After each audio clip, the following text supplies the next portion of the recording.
డాక్టర్కి రోటావేటర్ వేయడానికి తగిలించిన మనకి హ్యాండ్ లెవెల్ దగ్గరే ఉంటుందని అనుకుంటారు. లోతు ఎంత పడాలి, పై పైన వెళ్ళాలా, కింద వెళ్ళాలా అని.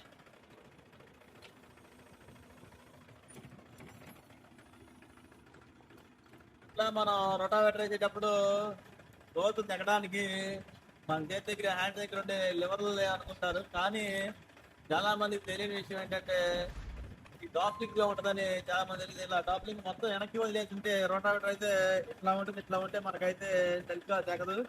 రోటావేటర్ ఇలానే ఉండాలి, లేదంటే ఇట్లా విడిపోయిన వాళ్ళు ఉంటే మనకి ఎక్కువగా బాగా నేల రోజుగా తెలుస్తుంది. కాబట్టి మనం డాప్లింగ్ అయితే ఫిక్స్ చేసుకోవాలి.